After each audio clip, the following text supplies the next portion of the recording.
우리가 알거니와 하나님을 사랑하는 자 곧 그의 뜻대로 부르심을 입은 자들에게는 모든 것이 합력하여 선을 이루느니라. 아멘. 오늘은 합력하여 선을 이루시는 하나님이라는 제목으로 말씀을 전하겠습니다. 끝날 때까지는 끝난 게 아니다 라는 말이 있죠. 저는 목사로서 이제까지 참으로 다양한 사람들을 만날 수 있었고요. 또한 그 중에 적지 않은 사람들을 오랫동안 지켜볼 수 있는 기회가 있었습니다. 그런 세월을 통해서 정말 끝날 때까지는 끝난 게 아니다 란 말이 진리임을 절감할 수 있었습니다. 언젠가 제가 여러분에게 미국에서 목회할 때 유행사코마라는 중한 암에 걸려서 거의 절망적인 상황에서 하나님의 은혜로 살아난 여학생 이야기를 말씀드린 적이 있는데요. 그 후에 그 여학생은 아이비리그의 명문 대학인 유니버시티 오브 펜실베니아에 입학해서 졸업하고 하버드 대학원에 진학해서 박사학위를 받았습니다. 그리고 투병을 할 때 그 혹독한 그 항암 치료의 부작용으로 임신을 할 수 없다는 의사의 선고를 받았었는데 그것도 하나님의 은혜로 기도 가운데 회복이 되어서 지금은 믿음 좋은 형제를 만나서 결혼해서 아주 행복한 가정을 꾸리기까지 했습니다. 그 자매는 하버드 대학원을 다니면서 매주 자기 남편과 함께 교회 봉사팀과 합류해서 그 보스턴 시내의 흑인 밀집 지역에 가서 봉사를 지금까지도 계속 하고 있습니다. 그 동네는 무척 빈곤하고 각종 범죄가 많은 우범 지역이에요. 아주 상당히 위험한 지역이죠. 웬만한 사람들은 가기를 꺼려하는 그런 곳입니다. 그렇지만 그 자매는 암에서 회복된 후에 자신의 생명은 하나님께서 덤으로 주신 선물이다 그러면서 하나님께서 자신을 어디로 부르시는가를 늘 묻고 기도하면서 그렇게 성령의 인도하심을 받아서 가서 섬기고 있는 거죠. 그 자매가 매년 저희에게 크리스마스 카드를 보내옵니다. 그런데 크리스마스 카드 전부 4면, 앞뒷면까지 4면을 아주 작은 글씨로 빽빽하게 틈 하나 남지 않게 빽빽하게 그렇게 채워서 그렇게 보내요. 거기에 이제 자기 근황을 그렇게 써서 보내는데요. 근데 매년 받아보는 그 카드는 방금 언급한 것처럼 한결같이 하나님께서 자기에게 은혜를 주셔서 하나님의 인도하심을 받아 어디에서 어떠한 일로 하나님의 뜻을 따라 사람들을 섬기고 있다. 내가 이렇게 그런 곳에서 은혜를 받았다. 이런 간증의 글들입니다. 매년 그 카드를 읽으면서 저희 부부가 얼마나 많이 은혜를 받는지 모릅니다. 근데 그 자매를 생각할 때마다 저는 끝날 때까지는 끝난 게 아니다 란 말을 떠올리면서 내심 고개를 끄덕이곤 합니다.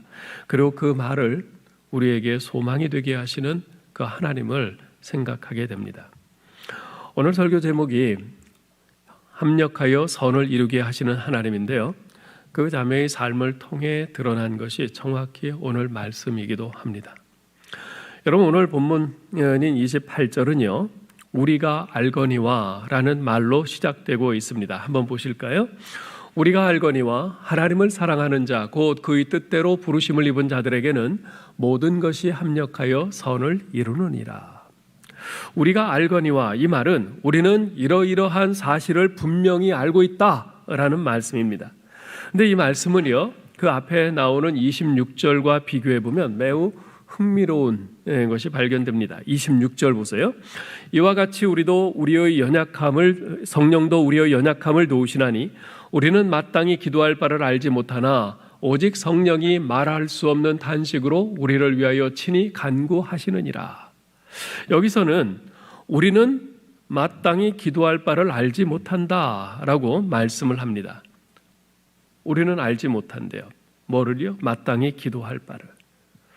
이 말은 우리의 삶에 하나님께서 어떤 최선의 결정을 내리셨는지 우리는 미리 알지 못한다는 겁니다. 우리를 향한 하나님의 뜻이 무엇인지 우리는 모른다는 겁니다. 우리는 우리의 현재나 미래를 알지 못할 뿐만 아니라 우리가 알 수 없는 미지수의 상황들이 우리 인생에 너무나도 많이 있습니다. 그럼에도 불구하고 바울은 우리가 이렇게 모르는 것들이 많은 중에도 우리가 분명하게 아는 것이 있다고 말을 합니다.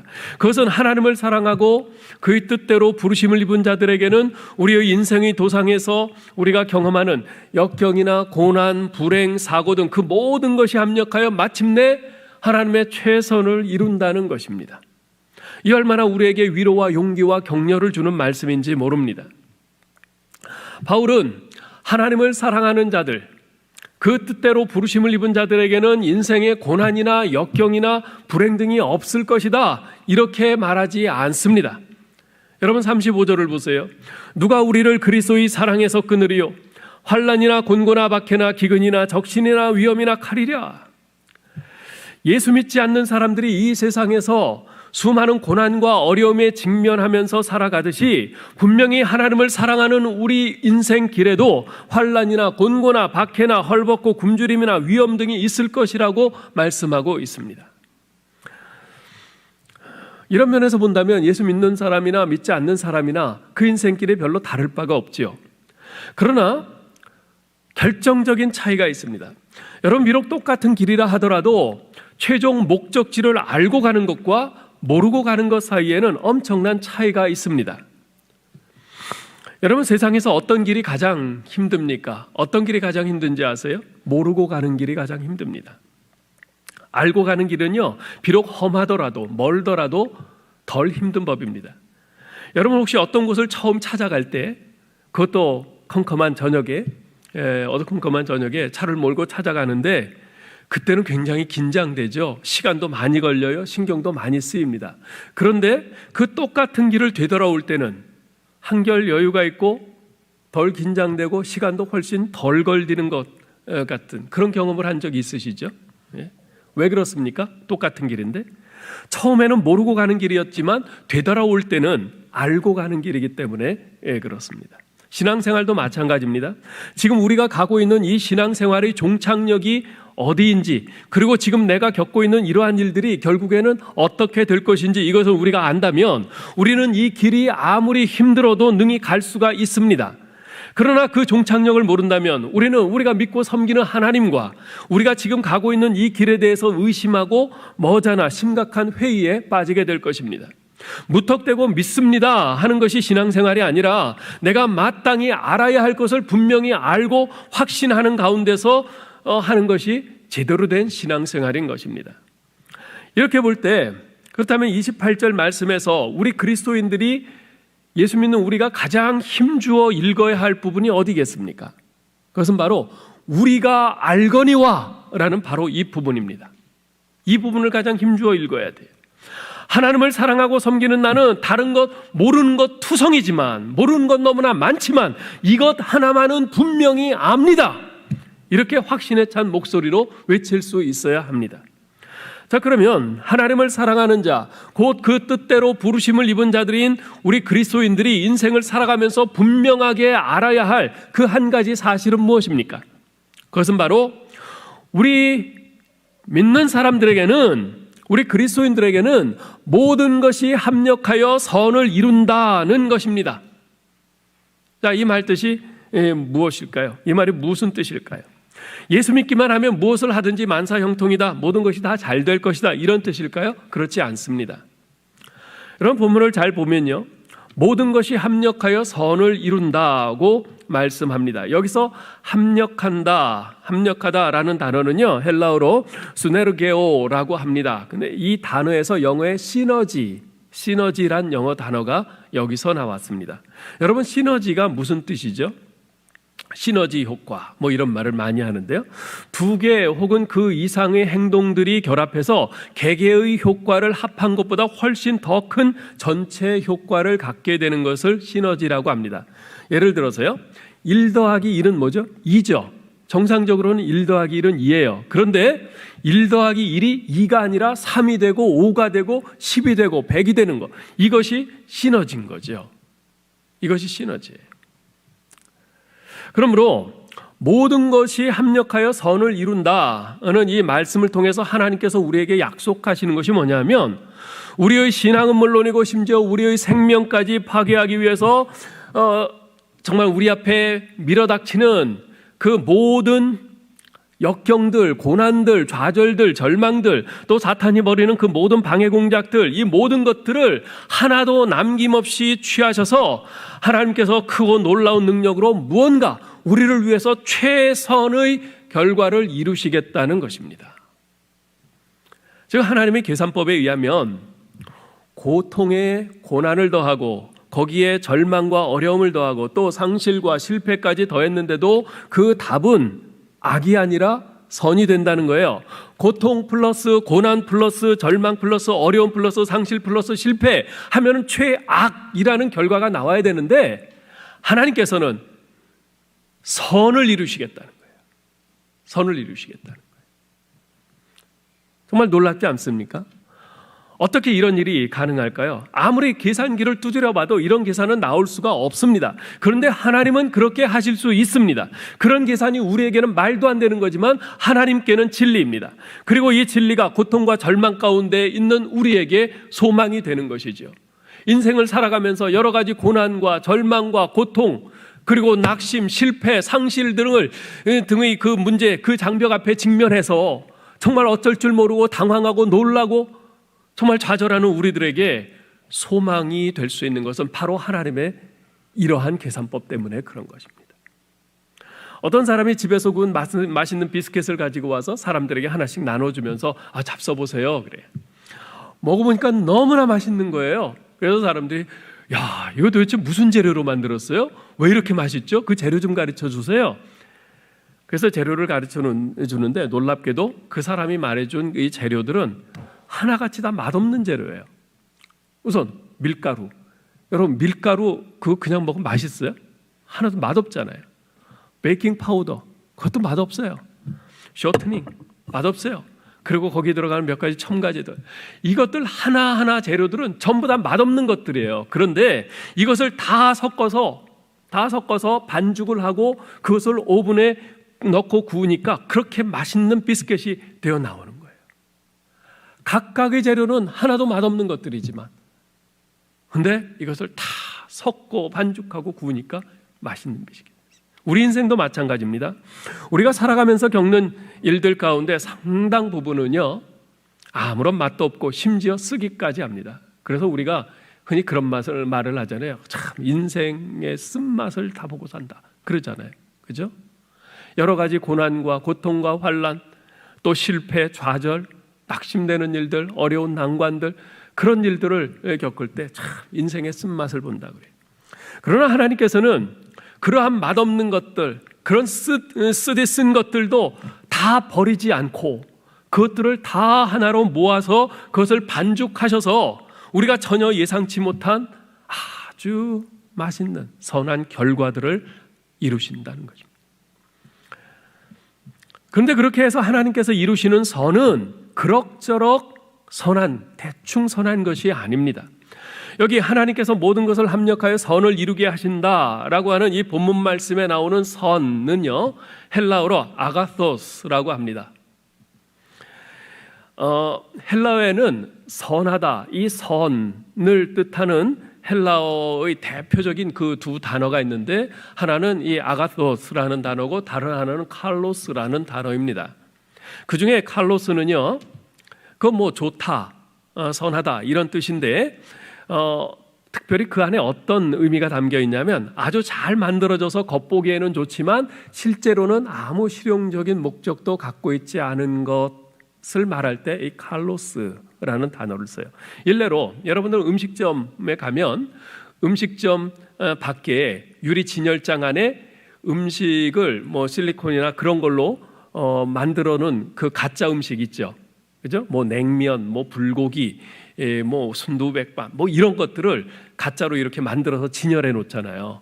근데 요즘 기술이 너무나 발전을 해가지고 얼마나 색깔도 예쁘고 정말 얼마나 군침 돌게 잘 만드는지 모릅니다. 그렇지만 뭐예요? 아무리 먹음직스럽게 보인다 하더라도 먹을 수 없는 그림의 떡이죠. 그럴 때 쓰는 단어가 이 칼로스예요. 정말 보기 좋아요. 정말 보기 좋다. 그렇지만 먹을 수 없어요. 하면 오늘 본문에 쓰인 이 아가토스라는 단어는요, 좋을 뿐만 아니라 여러모로 실제로 도움이 되고 유용하고 유익한 것, 것을 의미할 때 쓰는 단어입니다. 여러분 이마트나 코스트코 같은 데 가서 그 음식 코너에 가면 그 자리에서 즉석으로 음식을 조리를 해갖고 맛을 보게 해주는, 그 샘플을 맛보게 해주는 그런 코너가 있잖아요. 그죠? 거기에 가보면은 이제 사람들이 줄을 쭉 서서 그 뭐 고기도 한 점 먹고 뭐 군만두 같은 것도 먹고 뭐 이러려고 줄 서서 그렇게 있잖아요. 그 자리에서 직접 만들어서 뜨끈뜨끈한 것을 주니까 뭐 먹어보면 진짜 맛있어요. 그 맛에 전부 다 거기서 사는 거죠. 그죠? 그럴 때 쓰는 단어가 아가토스예요. 보기도 좋고 실제 먹을 수도 있고 맛도 좋고 진짜로 유용한 거죠. 자, 그러므로 오늘 본문에서 주님께서 말씀하시는 이 합력하여 시너지를 일으키는 그 일이란 결코 겉보기에만 그럴듯하게 좋은 일이 아닙니다. 합력하여 선을 이룬다고 할 때, 합력하여 선을 이룬다고 하실 때 그 선이라고 하는 것은 실제로는 그렇지 않은데 겉으로는 좋아, 아무 문제 없어, 다 잘 될 거야, 이런 말이 아니라는 거예요. 그냥 립 서비스가 아니라는 말이에요. 잘 돼가는 척하는 것이 아니라는 말입니다. 이 말을 통해서 주님께서 약속하시는 것은 뭐냐면, 우리가 인생을 살아가면서 직면하는 모든 부정적인 것들, 즉 결코 내가 원치 않는 고통이나 고난이나 절망이나 실패나 난관이나 상실 등을 하나도 남김없이 버리지 않고 그 모든 것을 다 합해서 반죽해서 선한 열매, 선한 일, 유용하고 유익한 일로 그렇게 바꾸어 주시겠다는 것이에요. 결코 립 서비스가 아니라는 말이에요. 어떤 면에서 보면요, 꼭 임신과도 같아요. 여러분, 임신을 하면 어떻습니까? 사람마다 정도의 차이는 있지만 대개 입덧을 하죠. 입덧이 심한 사람은 정말 죽을 고생하기도 합니다. 몸도 아주 무겁고 몸이 막 버요. 임신 중독증에 걸리는 그런 분들도 있어요. 게다가 신경도 예민해지죠. 그래서 우울증에 걸리는 사람도 있습니다. 또 출산할 때 어떻습니까? 출산할 때 보면 모든 여자분들이 공통되게 말을 하더라고요. 어떤 말을 하냐면 하늘이 샛노랗대요. 하늘이 노래진대요. 다시는 안 낳고 싶대요. 그렇지만 또 낳아서 키워보면 또 낳고 싶어지고 그러는데요. 여러분 보세요. 이 모든 것들이 다 과정일 뿐이에요. 그 과정을 통해, 그 고통스럽고 그 힘든 과정을 통해서 새로운 생명이 태어난단 말이죠. 그 새 생명의 탄생은 그 무엇과도 비교할 수 없는 참 고귀한 것 아니겠어요? 이처럼 하나님께서 모든 것을 합력하여 선을 이룬다 하시는 것이 바로 그와 같은 것이에요. 비록 우리의 인생길에 이런저런 고난이 있어요, 고통이 있어요, 좌절이 있어요, 실패가 있어요, 상실이 있어요, 아픔이 있어요. 그런데 그 모든 것이 다 쓸데없는 것들이 아니라 하나님께서는 그러한 것들을 다 과정이라고 하세요. 그 모든 것들을 과정으로 합해서 하나님께서 마치 그 임신의 고통 속에서 새 생명이 탄생하는 그 기쁨과 그 영광을 얻는 것처럼 바로 그렇게 우리의 생명도 새 생명으로 태어나게 하신다는 것이에요. 자, 그렇다면 우리가 인생에서 직면하는 모든 고통, 고난, 실패, 난관, 상실, 절망, 이 모든 것을 합해서 하나님께서 우리에게 새롭게 태어나게 하시는 그 새 생명이란 과연 무엇일까요? 그것은 바로 이어지는 29절 30절에 나와 있습니다. 우리 같이 한번 읽어보겠습니다. 29절 30절. 하나님이 미리 아신 자들을 또한 그 아들의 형상을 본받게 하기 위하여 미리 정하셨으니 이는 그로 많은 형제 중에서 맏아들이 되게 하려 하심이니라. 또 미리 정하신 그들을 또한 부르시고 부르신 그들을 또한 의롭다 하시고 의롭다 하신 그들을 또한 영화롭게 하셨느니라. 여기에 보면 하나님께서 우리를 당신의 자녀로 삼으시면서 가지고 계시는 그 궁극적인 목표가 잘 나타나 있습니다. 그것이 무엇입니까? 29절에 그 아들의 형상을 본받게 하는 것이라고 말씀을 해요. 그 아들이 누굽니까? 바로 예수 그리스도시죠.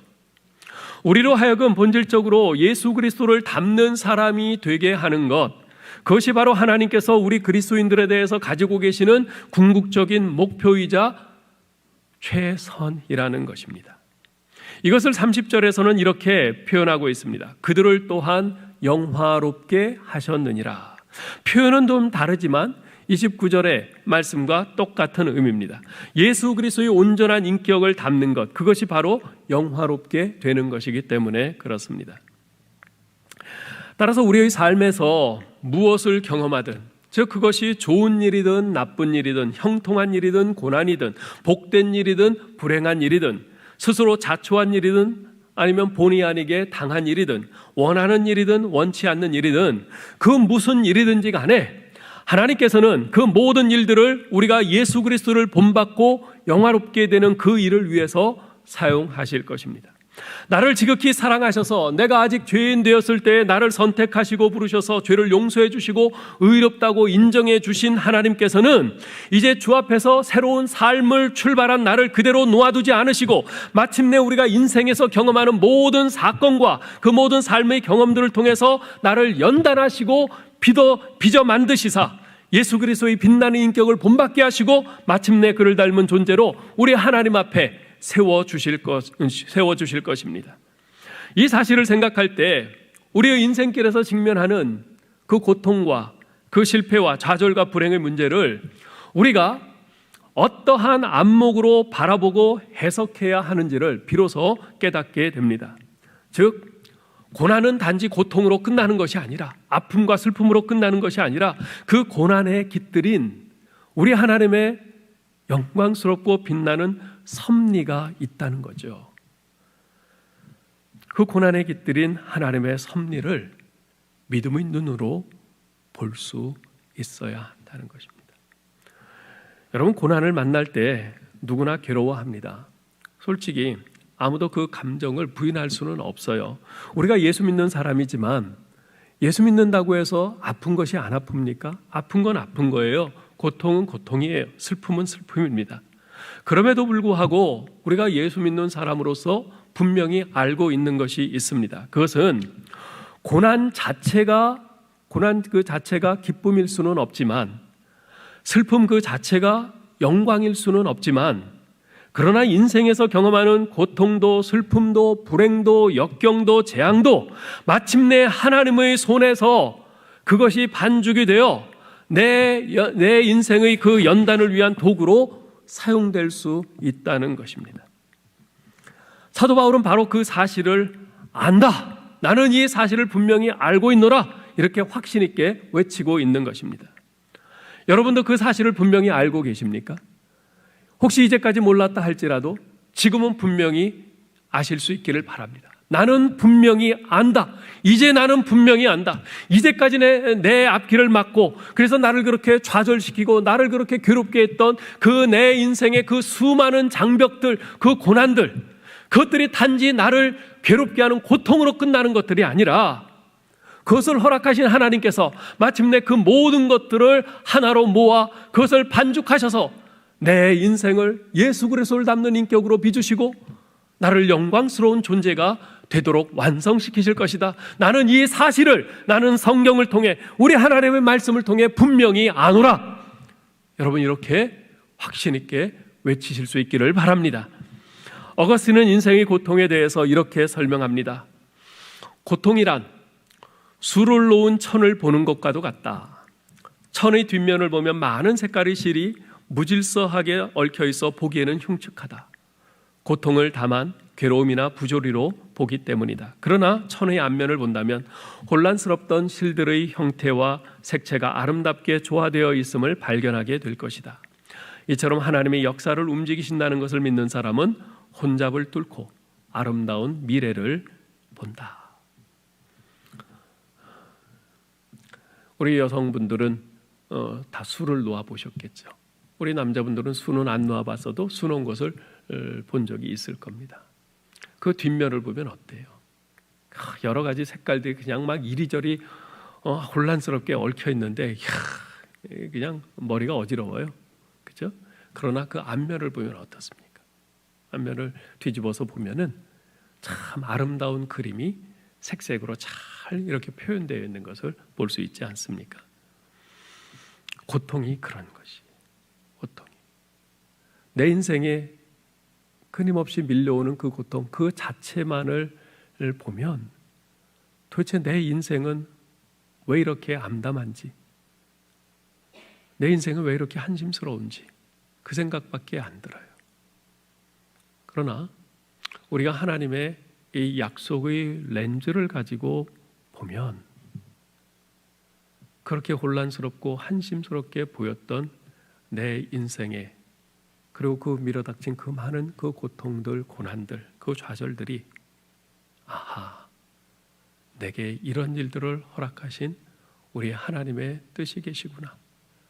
하나님께서 마침내 이 모든 것들을 하나로 반죽하셔서 내 인생의 아름다운 미래를 빚어가실 것이구나.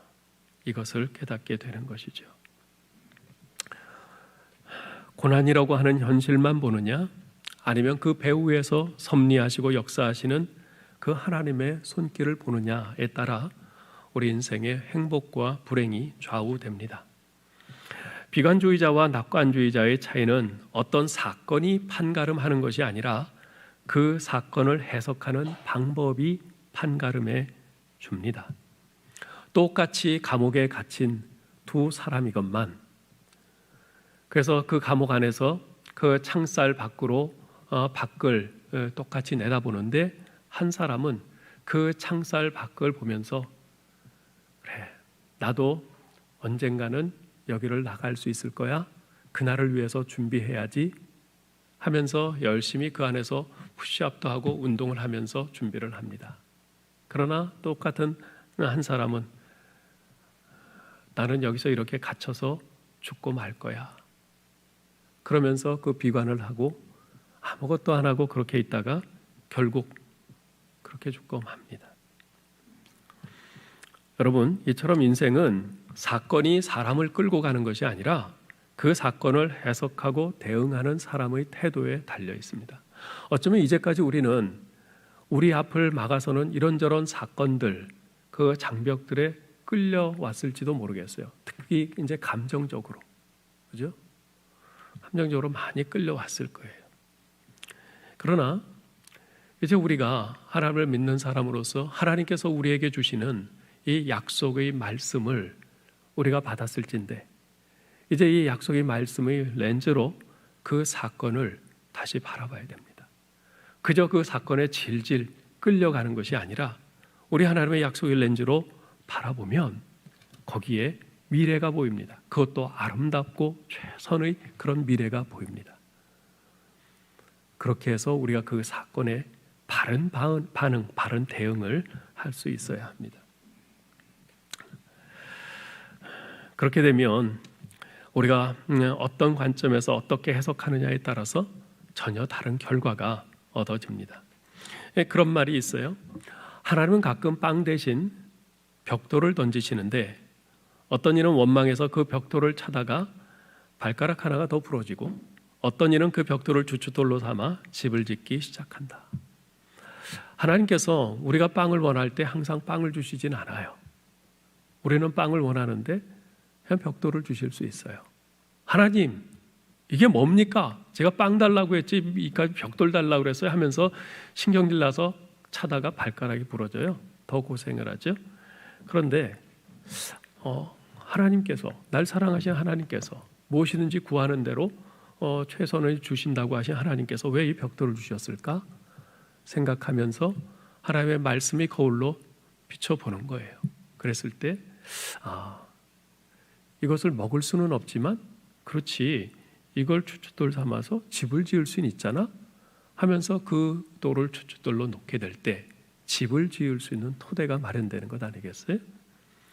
사랑하는 성도 여러분, 믿는 사람에게 있어서 인생의 위기는 곧 하나님의 기회입니다. 위기는 하나님을 체험할 수 있는 좋은 기회입니다. 인생의 어떤 고난이나 위기도 모든 것을 합력하여 선을 이루게 하시는 하나님의 섭리를 굳게 신뢰하면서 여러분 믿음으로 극복하실 수 있기를 바랍니다. 여러분, 우리가 잘 아는 찬송가 373장 있어요. 그 2절은 이런 가사로 되어 있습니다. 큰 물결 일어나 나 쉬지 못하나 이 풍랑 인연하에서 더 빨리 갑니다. 네. 바다에서 큰 풍랑이 부는 것, 이것은 너무나도 위험한 일이죠. 그런데 돈만 잘 펴면 그 무서운 풍랑 때문에 노젓지 않고도 더 빨리 갈 수 있는 것입니다. 지금은 돌아가신 찰스 콜슨이라는 분이 있습니다. 그분은 워싱턴 로펌의 수석 변호사이자 닉슨 미국 대통령의 특별 법률 고문으로서 아주 막강한 권력의 정점에 있던 사람이에요. 근데 그러다가 그 유명한 워터게이트 사건으로 연루되어서 7개월간 감옥 생활을 하고 나왔죠. 근데 그분이 그 7개월간 감옥에 있으면서 하나님을 깊이 만났습니다. 그 후에 그는 자신이 그 교도소에서 경험한 하나님의 은혜를 경험을 바탕으로 해서 프리즌 미니스트리, 이 감옥 선교를 시작했습니다. 그로 인해서 수많은 재소자들을 그리스도의 복음과 사랑으로 거듭나게 하고 그들을 건강한 사회인으로 회복시켜서 사회로 돌려보내는 그 일에 아주 크게 쓰임을 받았죠. 이분이 감옥에서 출감한 후 10년쯤 되었을 때 책을 한 권 썼는데요. 그 책 제목이 뭐냐 하면 Loving God, 하나님을 사랑한다는 것은 이라는 책이에요. 그 책에서 이 콜슨 씨가 이런 고백을 합니다. 내 일생의 진짜 유산은 나의 최대의 실패, 즉 내가 전과자라는 사실이었다. 교도소에 들어가게 된 나의 최대의 치욕이 나의 생애를 하나님께서 가장 유용하게 사용하시게 된 시작이었다. 그분은 당신의 영광을 위해 내가 자랑할 수 없는 그 한 가지 체험을 택하셨던 것이다. 나 콜슨을 위대한 인간으로 만들어준다고 생각해온 모든 것을 잃었을 때에야 비로소 나는 하나님께서 내게 의도하신 진정한 자아와 내 생애의 진정한 목표를 발견했던 것이다. 최고의 변호사로서 그 권력의 정점에 올라섰을 때 누가 보더라도 유용하다고 생각했던 그것을 갖고 있을 때는 전혀 쓰임받지 못했어요. 그런데 감옥에 전과자로 그 수치스러운 그런 상황에 있을 때 그 치욕이 하나님께서 그를 가장 영광스럽게 쓰시는 바로 그런 시작이 되었습니다. 여러분, 중요한 것은 우리가 무엇을 하느냐, 어떤 위치에 있느냐가 아니고 주 되신 하나님께서 우리를 통해 일하시기 위해서 무엇을 택하시느냐, 그것 아니겠어요? 네? 무조건 사회에서 높은 위치에 있고 부유하고 그런 것은 하나님께서 전혀 안 쓰신다, 그런 말이 아니에요. 무엇을 쓰시건 그건 하나님의 선택이에요. 하나님께서 우리가 잘 됐을 때, 세상적으로 잘 되고 잘 나갈 때 그걸 사용하실 수도 있고, 오히려 세상적으로 우리가 쫄딱 망하고 실패할 때 그걸 사용하실 수도 있어요. 중요한 것은 하나님이 무엇을 사용하기로 택하시느냐, 그겁니다. 여러분, 하나님께서는 우리의 성공보다 우리 자신을 원하십니다. 그분은 우리의 성취를 요구하지 않으세요. 대신 그분은 당신에 대한 우리의 온전한 헌신과 신뢰와 순종을 요구하십니다. 하나님의 나라는 그 추하고 그 모진 십자가상의 실패를 통해서 거룩하신 하나님이 온전히 영광스럽게 되시는 역설의 나라입니다.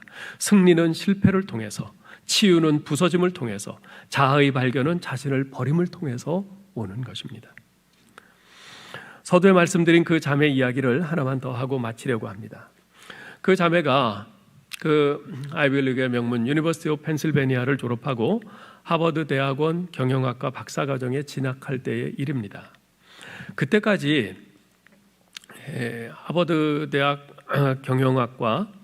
대학원 경영학과 박사과정에는 학부를 마치고 석사 과정을 거치지 않고 직접 다이렉트로 박사과정에 입학한 전례가 없었어요. 그래서 이 자매가 처음 그렇게 도전을 했을 때 그 가능성은 매우 희박했었는데 면접에서 아주 결정적으로 좋은 점수를 받아서 합격할 수가 있었어요. 하버드 대학은 물론 공부도 잘해야 되지만 그것은 사회의 리더를 양성하는 것을 목표로 삼고 있기 때문에 과연 그 사람이 공부를 마친 후에 사회에 기여하는 리더로서의 자질과 가치관을 가지고 있는가, 그것을 굉장히 중요하게 봅니다. 면접을 보는데 면접관이 이런 질문을 하더래요. 당신은 왜 우리 학교에 지원을 했습니까? 그리고 어떤 분야를 연구하려고 합니까? 그때 그 자매가 이렇게 대답을 했다고 합니다. 저는 대학 입학을 앞두고 유잉사코마라는 암을 앓았습니다. 1년 넘게 병원에 입원해서 투병하면서 제가 의도하지는 않았지만 그 병원의 시스템을 잘 파악할 수 있게 되었습니다. 특별히 제가 환자로 있다 보니 병원의 시스템이 환자를 위해서 존재하는 것이 아니라 환자가 병원의 시스템에 맞춰야 하는 불합리한 면들이 많이 있다는 것을 알게 되었습니다. 이것은 병원 경영에 있어서 아주 근본적인 문제점이라고 저는 생각을 합니다. 병원은 환자를 위해서 존재하는 것인데 그러한 처음의 취지가 이제는 어디로 간지 사라져버리고 환자가 오히려 병원의 시스템에 맞춰야만 하는 이런 이상한 구조가 된 것이죠. 저는 중환자로서 오랜 기간 병원에 입원해 있던 저희 경험이 그러한 문제점을 해결하고 그 시스템을 개혁하는데 긍정적인 기여를 할 수 있을 거라고 생각을 합니다. 그래서 그런 부분을 연구하여 기여하기를 원합니다. 이 자매의 답변이 그 면접관들의 마음을 움직였어요. 그래서 기적적으로 학부에서 바로 박사과정으로 입학할 수가 있었던 거죠. 근데 정말 더 놀라운 것은 이 자매가 그렇게 학부에서 바로 박사과정에, 그것도 세계 최고의 대학인 하버드 대학원에 그렇게 박사과정에 입학했다는 것보다도 정말 놀라운 것이 뭐냐면 하나님께서 그 자매를 하루하루 정말 예수님을 닮는 인격으로 변화시켜 가고 있다는 사실이에요. 사실 그 자매는 고등부 때까지만 해도 그저 엄마를 따라 교회에 나올 뿐 별로 신앙은 없었어요.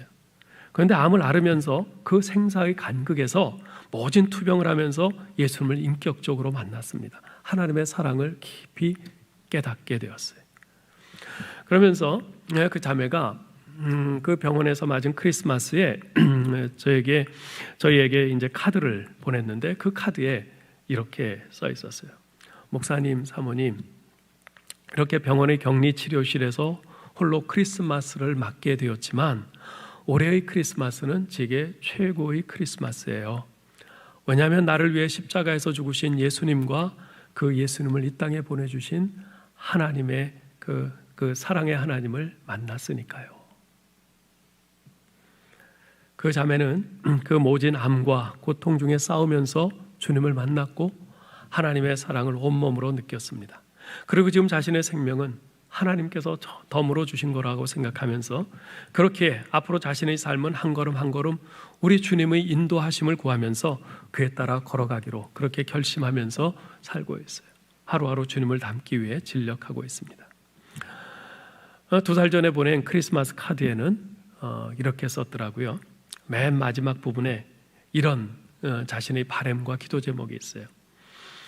목사님, 2021년 제 목표는 말씀과 기도 안에 자물쇠가 잠기듯 말씀과 기도 안에 딱 잠기는 것입니다.